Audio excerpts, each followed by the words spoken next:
Here is an example of a source data file for demography. Ideally, the column header names should not have spaces between them, between the words, as this can present a problem in some mapping tables where the information from several columns is joined in the React database tables. We can see here that visit date and date of birth are month, day, year. Therefore, when mapping this table in the admin UI, we must ensure that we select the aggregation function date assembler month first. The mandatory files demography dose and visit schedule must be mapped for the drug program and dataset to be visible in VA Hub. To start mapping, log into admin UI and select the drug program you want to add a dataset to. Select the dataset to which you want to add data and click Edit. This takes you to the clinical study setup page. From here, select Create Mappings to the source data,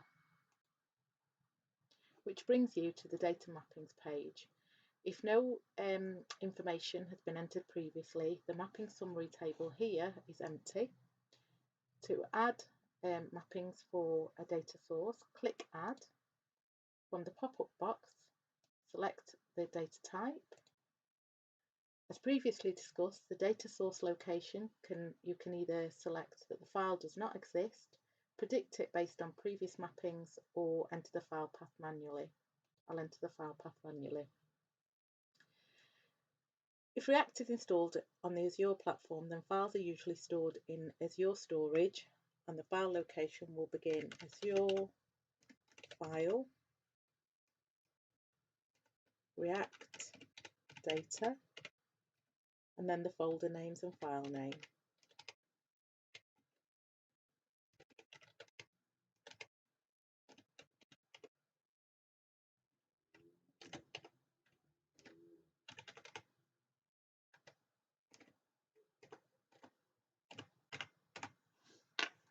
I'm going to uncheck Predict Column Mappings Details based on past mappings and click OK. If successful, you are then presented with a specific mappings table for that data type below the summary table. And you can see that the summary table is now populated with information type, demography, and the data source as well. So start mapping your source data file columns to the fields in the mapping table. The entries must be in the same format as in the source data file, and as you type, you will be presented with options from the source data file columns. You have source data column. This is the column in your data file that maps to the data field in React. You then have decoding information. So if you have a decoding file, that information needs to be entered here. Default value, if you want to assign a default value to a particular field as opposed to the data from the column, you can add that here. And aggregation functions, which we've described earlier, which can be specific to certain data fields within the mapping table. You then have a column which tells you which fields are mandatory and non-mandatory. And the question marks here tell you a bit more about the data fields, and these question marks here tell you a bit more about the columns within this mapping table. Only mandatory mappings need to be created for a visualization. Non-mandatory are required for building out the dataset and the associated visualization. It is advised that for complex data mappings, to map the mandatory data fields to the source data column, do a quick high-level check of the visualization, and then build out the visualization with additional non-mandatory data. For the demography data, we will do all the mappings, although only 3 data fields, study identifier, study part identifier, and subject identifier, are mandatory. So we'll start typing in our source data columns. You can see that as you start typing, you're presented with a list. You can also see here, as I've started typing, this has been underlined in red because it's not in the same format as my source data column. So I'm going to select study here, I'm going to select subject. I'm going to select part, subject, center.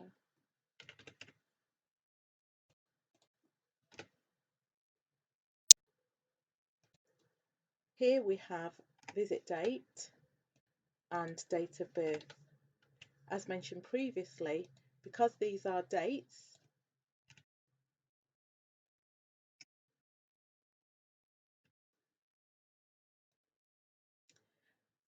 we will need to select the appropriate aggregation function. In my source data file, visit date and date of birth show the month and then the date, so we can use the aggregation functions to represent that. So from the aggregation, we select date assembler month first, date assembler month first. We then need to, once we're happy with that we've populated the information, we need to confirm that the mappings are correct and React can use the data, and click Save.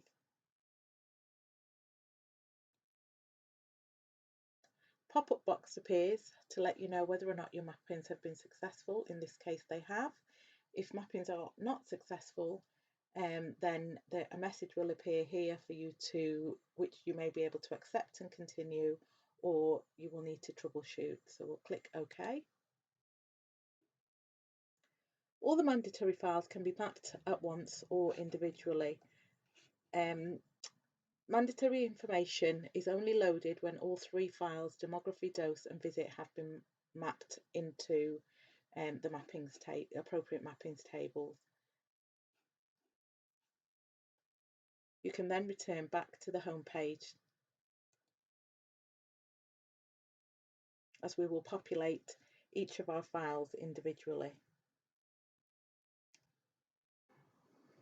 This shows the demography data mapping table in Admin UI, the top table. The table below shows what the data field is in Admin UI, a descriptor of the data field, whether or not the data field is mandatory, and the type of information that needs to be in the source data file that is going to be populated against that particular data field in the demography data mapping table.